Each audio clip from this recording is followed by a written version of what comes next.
지난 주일날 말씀을 통해서 아브라함과 사레가 응답을 기다리는 가운데 응답이 더디 오니까 인간적인 방법을 쓰다가 더 큰 문제가 생겼지요. 그래서 여종 하갈을 아브라함에게 넣어줬는데 하갈이 자기가 임신한 걸 알고서 거꾸로 여주인 사레를 막 이렇게 멸시하는 그런 상황이 벌어졌어요.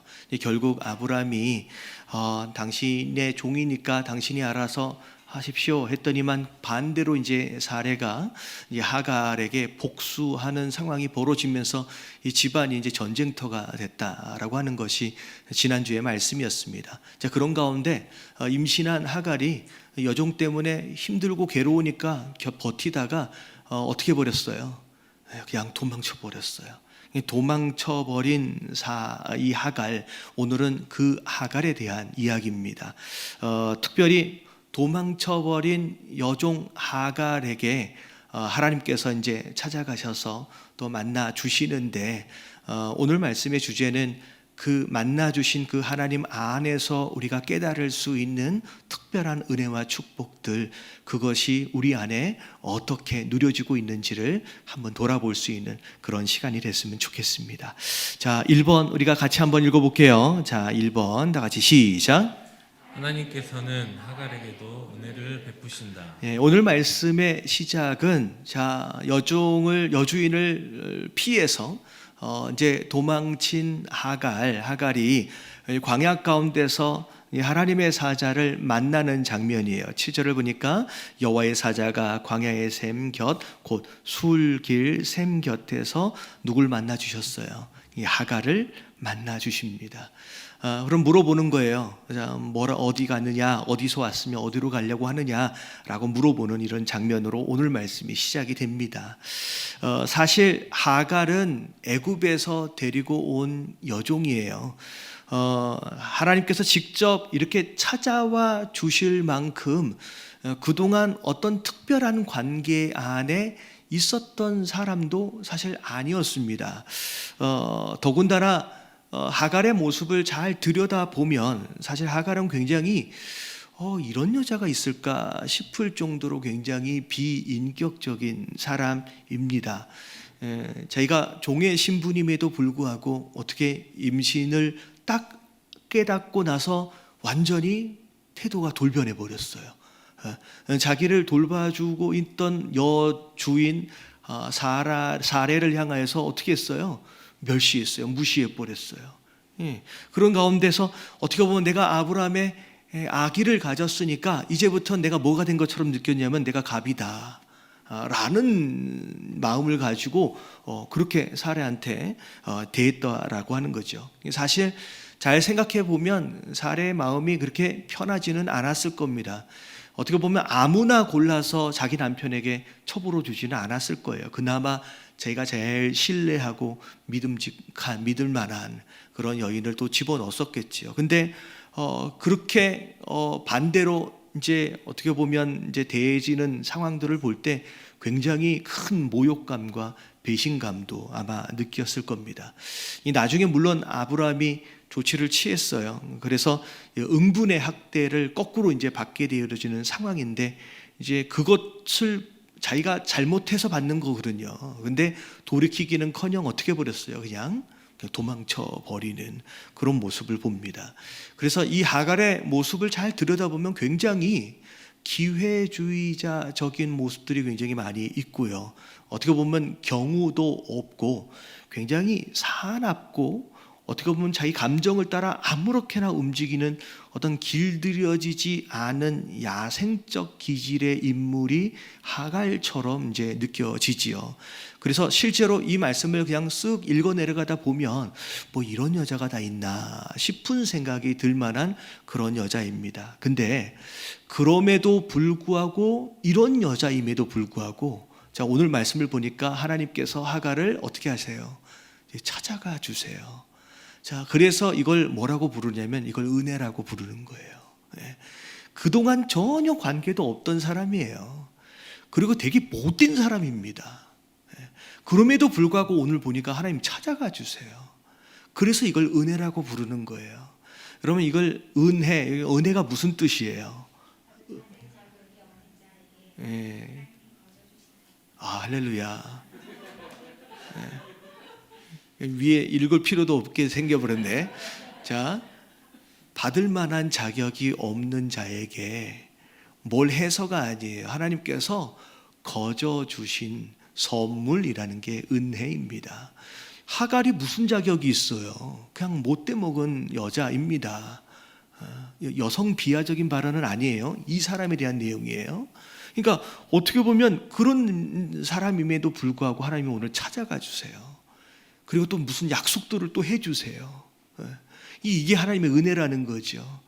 여러분, 이게 남의 이야기가 아니라 우리의 이야기인 줄로 믿습니다. 여러분, 우리가 무슨 자격이 있었어요? 자, 로마서 5장 8절 말씀을 보면 자, 이렇게 말씀이 시작돼요. 우리가 아직 죄인 되었을 때에. 다시 말하면 우리가 뭐 하나님 만나기 위해서 뭔가를 노력하고 뭘 어떻게 하고가 아니라 그냥 그분이 먼저 우리를 찾아와 주신 거예요. 더러워져 있는, 아직 더러워져 있는 그런 상태의 모습. 자, 그 다음에 읽어볼게요. 시작. 그리스도께서 우리를 위하여 죽으심으로 하나님께서 우리에 대한 자기의 사랑을 확증하셨느니라. 그게 다 은혜인 줄로 믿습니다. 자격이 없는데도 하나님 찾아와 주신 거예요. 자, 성경에 보면 은혜라고 하는 단어가 몇 번이 나올까라고 제가 찾아봤는데 몇 번이 나오는지는 제가 다 셀 수가 없어가지고 몇 번인지는 잘 모르겠는데 몇 구절에 나오는지는 나오더라고요. 290여 구절 안에 은혜라고 하는 단어가 한 번 또는 두 번 정도 나와요. 그러니까 이제 총합하면 제 생각에 한 500번 정도 나오나 싶을 거예요. 근데 성경에 안에 나와 있는 여러 책들 가운데 은혜라고 하는 단어가 제일 많이 나오는 책이 어느 책일까라고 찾아보니까 어느 책일 것 같아요? 어디 나오냐면 시편에서 제일 많이 나오더라고요. 시편에서 은혜라고 하는 단어가 45절 안에 나와요. 그러니까 그 안에 한 번도 나오고 두 번도 나오고 그러니까 굉장히 많이 나오는 거죠. 한 책 안에서만. 근데 시편을 주로 누가 썼어요? 다윗이 썼어요. 이 다윗이 경험한 하나님은 어떤 하나님일까? 한마디로 얘기하면 은혜의 하나님이에요. 그래서 다윗은 항상 무슨 생각을 했냐면 하나님이 축복을 하실 때마다, 하나님 찾아오실 때마다 나는 그럴 만한 자격이 없는데 라고 하는 마음을 항상 가지고 살았던 사람이 다윗인 거죠. 그래서 시편 8편 4절 말씀을 보면 같이 한번 읽어볼게요. 다 같이 시작. 사람이 무엇이기에 주께서 그를 생각하시며 인자가 무엇이기에 주께서 그를 돌보시나이까. 여기서 말하고 있는 사람, 여기서 말하고 있는 인자는 다윗 자기를 이야기하는 거예요. 내가 무엇인가인데, 내가 뭘 잘나서, 내가 뭘 했기에 하나님 나한테 이렇게 은혜를 주십니까? 이렇게 축복하십니까? 관심 가져 주십니까? 그런 마음으로 살아가는 것이 다윗이었다라는 거죠. 여러분, 이런 말씀을 보면 여러분 이 말씀 어떻게 보면 내가 자격이 없는 자다라고 하는 마음 가운데 하나님이 허락하시는 모든 것들이 은혜임을 알고 그것에 대하여 감사할 수 있는 자, 여러분 그런 사람에게 하나님께서 끝까지 은혜를 베푸시는 거예요. 깨달아지시길 주님의 이름으로 축원합니다. 사실 성경에 나오는 인물들 가운데 다윗만큼 지저분하고 더러운 죄를 지은 사람이 어디 있습니까? 굉장히 입에 오르내리기도 쉽지 않은 그런 죄를 지었음에도 불구하고 끝까지 다윗에게 그 은혜를 베푸셨던 이유가 뭐냐면 다윗이 뭘 잘나서가 아니라 하나님의 은혜를 알고 살아갔던 사람이에요. 그리고 그것에 대해서 항상 고백하고 인정하고 감사할 줄 아는 사람이었기 때문에 하나님이 끝까지 다윗을 붙잡아 주시는 거예요. 그래서 요즘에 제가 그런 얘기를 들은 적이 있는데 이게 자기가 남에 대해서 이야기를 할 때 이런 얘기를 한대요. 너는 네 능력보다 지나치게 많은 것을 누리고 있다 라고 얘기를 하는 사람, 이런 표현들이 있더라고요. 그리고 심지어 자기에 대해서 뭐라고 얘기하냐면 나는 내 능력보다 지나치게 적은 것을 누리고 있다고. 그런 거 TV에서 들어본 적이 있으세요? 예능 프로인가 어디서 좀 이게 인기 많은 연예인 보고 그런 얘기를 하는 거예요. 너는 네가 가진 능력보다 더 많은 걸 누리고 있다고. 여러분, 근데 그건 남에게 할 얘기가 아니라 누구에게 할 얘기예요? 나에게 할 얘기예요. 여러분, 우리는 우리가 가진 능력보다 더 많은 걸 누리고 있습니다. 여러분, 그게 은혜를 아는 자의 고백인 거예요. 여러분, 그렇게 살아가시는 저와 여러분들 되시길 주님의 이름으로 축원합니다. 그래서 첫 번째 내용은 하갈 같은 사람. 정말 그동안 이 하갈은 하나님을 찾은 적도 없어요. 하나님 도와주세요라고 기도한 적도 없잖아요. 근데 하나님 먼저 찾아가시는 거예요. 굉장히 못돼 먹은 사람인 것 같은데도 찾아가 주시는 거예요. 여러분, 그게 하나님의 은혜다라는 거 여러분 기억하시길 주님의 이름으로 축원합니다. 자, 두 번째 2번 같이 한번 읽어볼게요. 다 같이 시작. 은혜를 통하여 주신 기회를 놓치지 않는 것이 지혜다. 자, 찾아가셔서 하신 하나님의 첫 번째 말씀은 뭐냐면, 자, 뭐하래요? 내 주인에게, 내 여주인에게로 돌아가라. 그 수하에 복종하라라고 말씀하시는. 다시 말하면 이 표현은 지금 네가 잘못한 거야. 네 가서 복종하는 게 맞는 거야 라고 원래 하갈이 있어야 하는 그 제자리로 돌아가라고 하나님 말씀하시는 거죠. 자, 이제 하나님께서 은혜로 찾아와 주셨어요. 자, 이제 하갈은 뭐 하면 돼요? 주신 은혜에 대하여 이젠 결단해야 돼요. 선택해야 돼요. 만약에 하갈이 돌아감으로 순종을 하면 그 은혜가 은혜로 누려지지만 에이 내가 어떻게 돌아가요? 라고 하는 그런 마음을 가지고 그냥 도망쳐 버린다라고 한다면 여러분, 그 은혜는 여기까지 왔다가 어떻게 되는 거예요? 이제 지나가 버리는 거예요.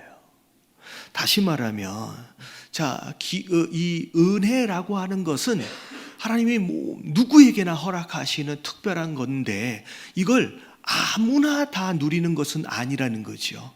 주신 은혜에 대하여 내가 어떻게 반응하느냐에 따라서 그 은혜를 지나가 버린 기회처럼 되어버리기도 할 수 있지만 그것에 대하여 내가 순종하고 내가 그것에 대하여 믿음으로 반응하는 순간 그것이 내 삶 가운데 은혜로 누려질 수 있다라는 거예요.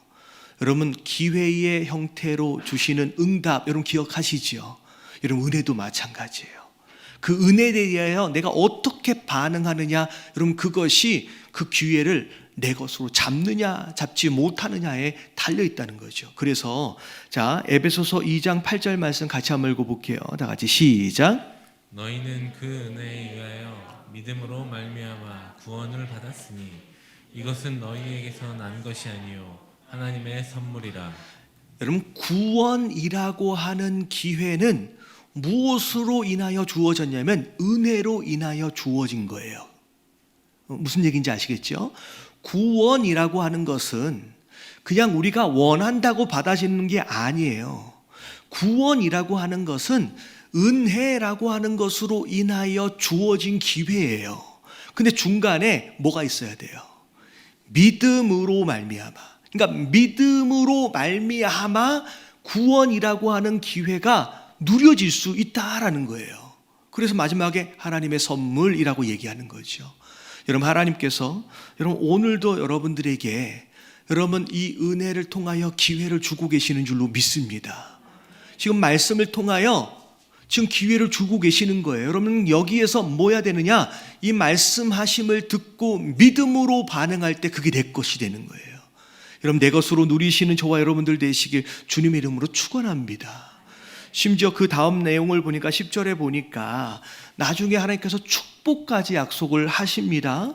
자, 내가 내 씨를 크게 번성하여 그 수가 많아서 셀 수가 없게끔 하겠대요. 여러분, 하갈은 원래 어디의 종이었어요? 여러분, 애굽의 종이었어요. 애굽의 그냥 여종이었어요. 여러분, 애굽에 얼마나 많은 여종이 있었을까요? 여러분, 수천 수만의 여종들이 있었을 거예요. 근데 그 중에 하갈이 선택을 받아서 여기까지 온 거예요. 그냥 여종은 그냥 여종으로 살고요. 그의 자식들은 다 뭐가 되는 거예요? 당연히 그냥 종인 겁니다. 종의 자녀들은, 종의 후손들은 다 종이에요.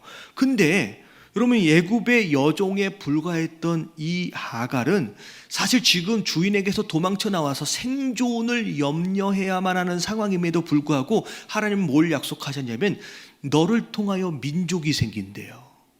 여러분, 이게 얼마나 큰 축복입니까? 얼마나 큰 축복이, 어마어마한 축복을 약속하십니다. 자, 근데 그 다음 말씀을 보면 참 12절서부터는 고개가 갸웃거릴 만큼 좀 이상한 축복입니다. 자, 보면 그가, 자, 후손들에 대한 내용이에요. 사람 중에 뭐가 될 거래요?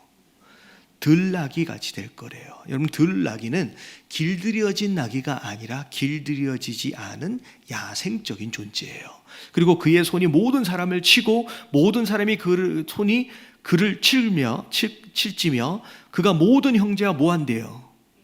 대항한대요. 뒤에 모습을 보니까 들나귀도 조금 애매하고 대항한다는 얘기를 들으니까 어떻게 보면 전쟁이 끊어지지 않는 굉장히 호전적인 민족이 될 것이다 라고 이야기가 되는 거죠. 사실 이런 말씀을 보면 그런 생각이 나요. 속담인지 모르겠지만 그 부모의 그 자식, 그 어머니의 그 딸, 뭐 그런 얘기 들어보신 적 있죠? 이게 학교에 이렇게 선생님들이 주로 그런 얘기를 하신대요. 이렇게 보면 아이들이 말썽을 막 피우고 참 문제가 좀 있는 아이들이 좀 있으면 이제 학부모 상담을 하잖아요. 그러면 학부모하고 상담을 딱 해보면 한 1분만 얘기하면 딱 깨달아진대요. 뭐가 깨달아져요? 그 부모의 그 자식이. 여러분, 들나귀에서 딱 느껴지는 거 없어요? 후손에 대한 내용인데 이 들나귀는 딱 누구의 모습이냐면 하갈의 모습입니다. 하갈의 모습 그대로 그 후손이 그대로 살아간다는 거예요. 기분 나쁘면 받아버리고 기분 나쁘면 도망쳐버리고 그런 하갈의 모습을 따라서 그 후손들이 다 그렇게 된다는 거예요. 사실 이번엔 어쨌든 하갈은 돌아갑니다. 아브라함에게 돌아가요. 순종해요. 근데 나중에 보면 이 이스마엘이 태어나서 또 어떻게 돼요? 어머니랑 똑같이 이제 사례를 통해서 태어나게 될 이삭을 또 괴롭힙니다. 이 엄마를 똑같이 닮아요. 그래서 결국은 그 집안에 이 싸움이 끝나지 않으니까 결국은 하갈과 이스마엘은 그 집에서 쫓겨나요. 그러고 나서 그 민족이 그렇게 돼버리는 거예요. 자, 은혜를 어떻게 보면 이 한 번의 축복, 이 은혜로 말미암아, 이 순종으로 말미암아 잠깐 회복되어지는 것 같지만 고질적으로 고쳐지지 않는 기질적 문제가 계속 그 후손에게로 이어져 간다는 거죠. 이게 굉장히 중요한 의미를 갖습니다. 순종하는 거 너무 중요해요. 그리고 그 순종을 통하여 우리에게 허락하신 은혜를 누리는 것도 굉장히 중요합니다. 하지만 중요한 건 내 안에 고쳐져야만 하는 어떤 문제들이 있어요. 그게 기질적인 문제가 되었든 어떤 문제가 됐든 여러분, 이게 고쳐지지 않으면 주신 축복들을 온전하게 누릴 수 없다라는 거예요. 저는 저와 여러분들이 하나님이 주신 축복들을 일부만 잠깐만 맛을 보는 사람이 아니라 전체를 온전하게 누리는 성도가 됐으면 좋겠습니다. 그래서 고쳐야 할 것들이 있으면 원래 나는 그런 사람이야 좀 이해해 라고 하지 마시고 원래 그렇더라도 좀 고쳐야 돼요. 그것으로 인하여 그게 자식에게 또 그 자식에게 이어져 내려가지 않도록 여러분 고쳐보시는 저와 여러분들 되시길 주님의 이름으로 축원합니다.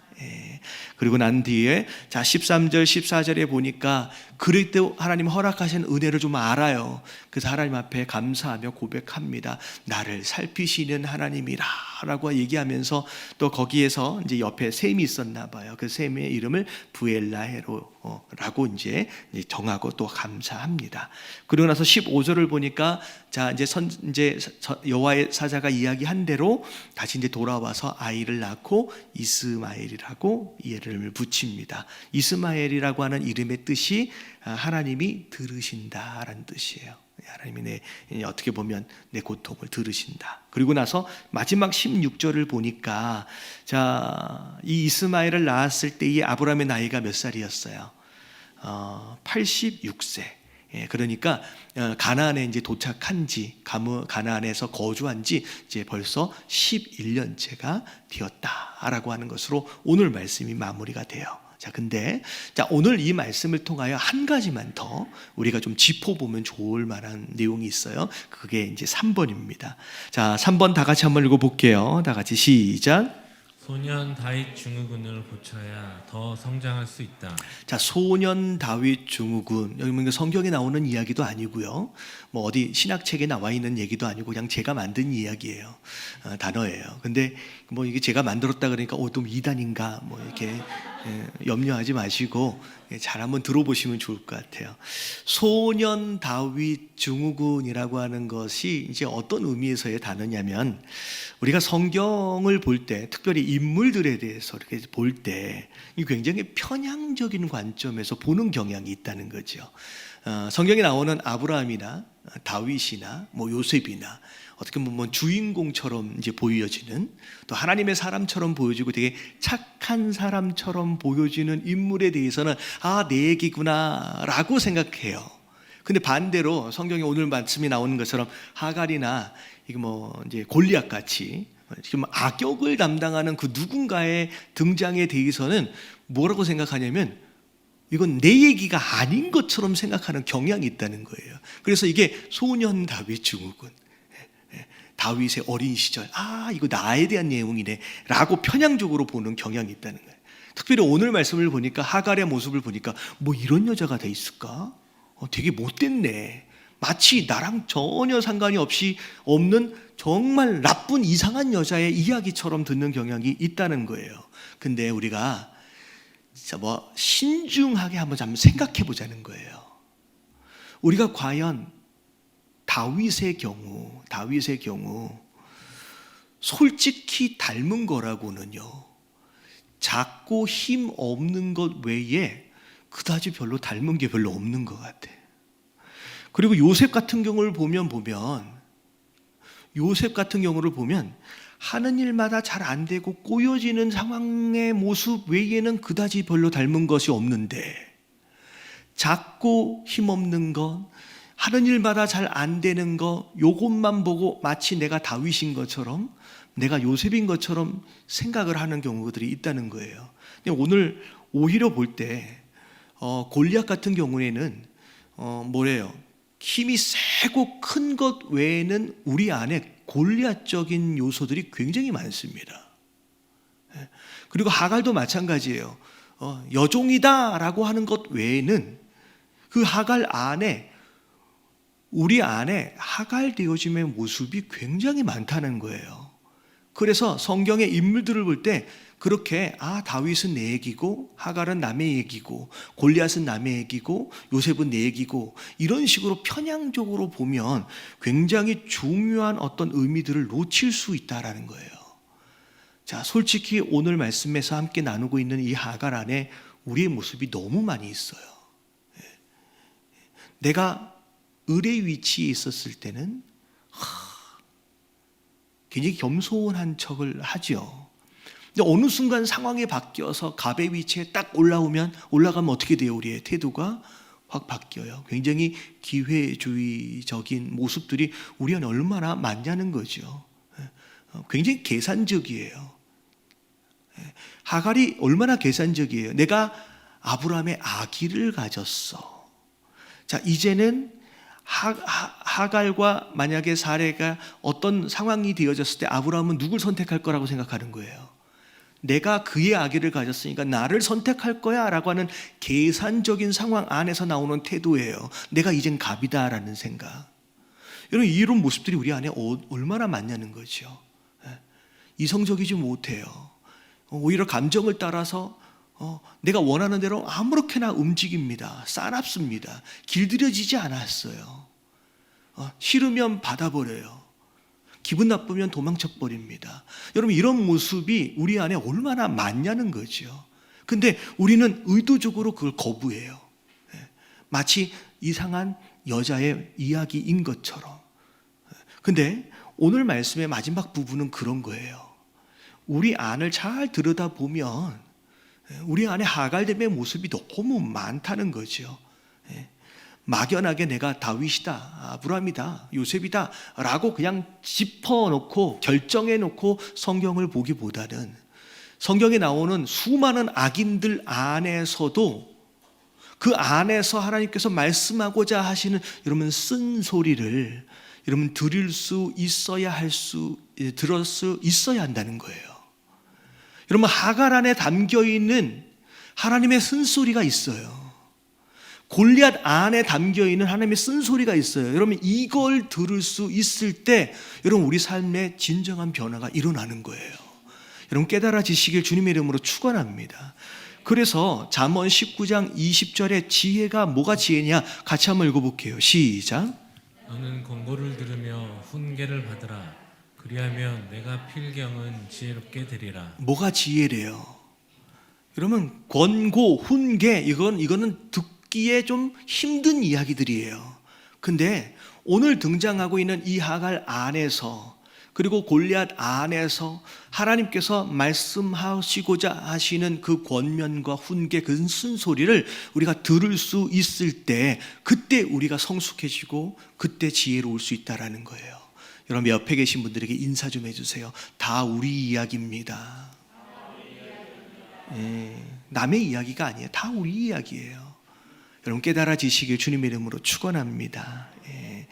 근데 자 마지막 이게 복음인 것 같아요. 참 신기하고 놀라운 건 뭐냐면 어떻게 보면 다윗이나 요셉이나 뭐 아브라함보다 하갈을 더 닮은 것 같고 골리앗을 더 닮은 것 같은 우리의 모습인데 중요한 건 돌아보면 우리는 골리앗이나 하갈의 삶을 살지는 않는다는 거예요.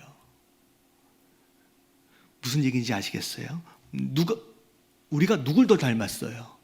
성경에 나오는 악인들을 더 닮은 것 같은데 이상하게 우리의 삶을 돌아보면 이들의 삶처럼이 아니에요. 좀 덜 닮은 누구의 삶을 사냐면 다윗과 아브라함과 요셉의 삶을 산다는 거예요. 그럼 신기하지 않아요? 우리는 이쪽 사람을 더 많이 닮은 것 같은데 덜 닮은 이 사람들의 삶을 산다는 거죠. 자, 이게 뭐냐면, 자, 뭘 얼마나 닮았느냐라고 하는 것보다 더 중요한 가치. 이들이 가지고 있지 않는, 다시 말하면 다윗이나 아브라함이나 요셉이 가지고 있는 딱 한 가지의 그 무엇인가가 우리와 딱 공통점이 하나가 있어요. 그게 뭐냐면, 이들이 그랬던 것처럼 우리가 그들처럼 언약 안에 있는 사람이다라고 하는 거, 그거 하나 닮았어요. 여러분 그게 은혜인 줄로 믿습니다. 솔직히 얘기하면 이 악인들을 더 닮은 것 같지만 우리가 이 악인들의 삶을 그대로 살아가지 않고 오히려 덜 닮게 느껴지는 이 믿음의 사람처럼 살아가지는 이유가 뭐냐면 딱 하나의 공통점이에요. 그들이 언약 안에서 하나님의 붙드심 가운데서 그렇게 사라져 간 것처럼 우리가 그 언약 안에 있기 때문에 덜 닮은 이 사람들처럼 살아가게 된다는 거예요. 여러분 깨달아지시길 주님의 이름으로 축원합니다. 그래서 로마서 8장 38절부터 39절까지를 보면 내가 확신하노니 라고 얘기하면서 자 뒤에 말씀 읽어볼게요. 시작.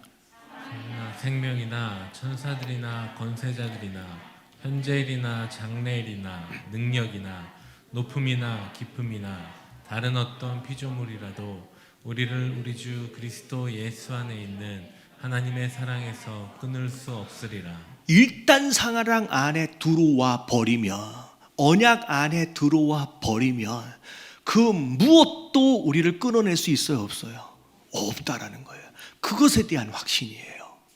자, 우리가 살다 보면 넘어져 있을 때 있어요. 범죄할 때 있어요. 쓰러지고 자빠져서 시험 들어 있을 때 있어요. 그래서 심지어 내가 하나님을 붙든다라고 하지만 내가 그 붙든 손을 어떻게 보면 잠시 놓은 것처럼 느껴질 때가 있다는 거예요. 상황들이 있다는 거예요. 근데 더 중요한 건 뭐냐면 우리가 더 확신할 수 있는 건 뭐냐면 여러분 나를 붙들고 계시는 그 하나님의 손이 훨씬 더 강하다는 거예요. 여러분 그것이 은혜고요. 그게 복음이에요. 그래서 내가 비록 그분의 손을 살짝 놓은 듯 할지라도 더 강하게 붙들어 주시는 그 손으로 인하여서 우리가 여기 있는 거고요. 그것으로 인하여서 우리가 다윗처럼 아브라함처럼 요셉처럼의 삶을 살아가는 거예요. 여러분, 그게 하나님의 은혜인 줄로 믿습니다. 여러분, 그래서 여기 말씀에 나오는 것처럼 내가 확신하노니라고 얘기하는 거예요. 여러분, 이게 담대함이에요. 여러분, 이 땅을 살아가면서 여러분, 비록 어떤 일들로 어떤 상황들로 인하여 조금 주저앉아 있다라는 상황이 있다라고 할지라도 여러분, 절대 여러분 이 확신 가운데에서 거하시는 저와 여러분들 되시길 주님의 이름으로 축원합니다. 결국 아브라함 가운데 역사하셨던 그 하나님을 경험하게끔 하실 거예요. 할렐루야. 요셉의 하나님, 다윗의 하나님, 결국 하나님께서 그때의 선하신 뜻을 우리 삶 가운데 이루실 겁니다. 골리앗처럼 되지 않아요. 이런 그게 하나님의 은혜인 거예요. 여러분, 일주일 동안 또 살아가시면서 좀 힘들고 어려워도 내가 좀 손을 놓은 듯 할지라도 강하게 내 삶을 딱 붙들고 계시는 그 하나님의 손길을 기억하시면서 담대하게 살아가시는 저 여러분들 되시길 주님의 이름으로 축원합니다.